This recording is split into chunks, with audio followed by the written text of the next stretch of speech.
நியாயமா என்ன நடக்கணுங்க? ரஜினியோட கடைசி படம் வருதுங்க. ரஜினி அறிவிச்சிட்டாரு இனிமே படம் கிடையாதுன்னு. வேற யாராவது வருவாங்களா? அதுதானே எத்திக்ஸ். கமல் அறிவிக்கிறாரு. யாராவது வருவாங்களா? வரமாட்டாங்க. சார் உங்களுடைய கடைசி படம் சார். நான் மதிக்கிறேன் சார் அத. தள்ளி நின்னு தானே பார்ப்பாங்க. அஜித்தே வராரு. கடைசி படம்ங்கிறாரு. யாராவது வந்து இல்ல நான் அஜித் படத்தோட மோதுவேன். அது என்ன அவர் கடைசி படமா இருந்தா எனக்கு என்ன கேட்பாங்களா? இப்போ இங்க நாம ஒருவர் மீது வைத்திருக்கிற மரியாதைங்கிறத அதுதானங்க. நான் ஃபோன் பண்ணி ஜெகதீஷ்ட கேட்டேன். நான் உங்களோட வரட்டுமான்னு கேட்டேன். அவர் வாங்கன்னாரு. சார்ட்ட இதெல்லாம் என்ன காமெடி கதை?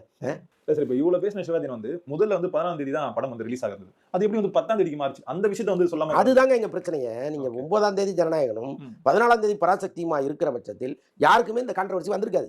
இதை வந்து யாருமே வந்து தீவிரமா பேச போறதும் கிடையாது. ஏன்னா ஏற்கனவே அறிவிக்கப்பட்டது.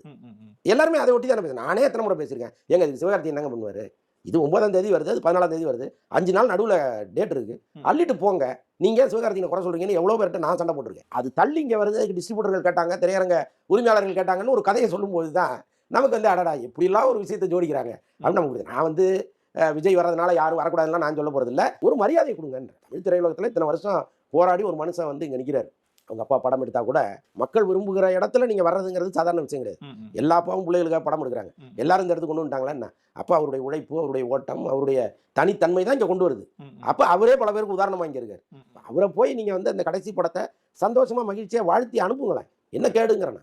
அப்ப அதுல வந்து நீங்க ஒரு அரசியலை பண்ணும்போது இதுக்கு நியாயம் கற்பிப்பதற்காக இவ்வளவு பேசுவீங்களா?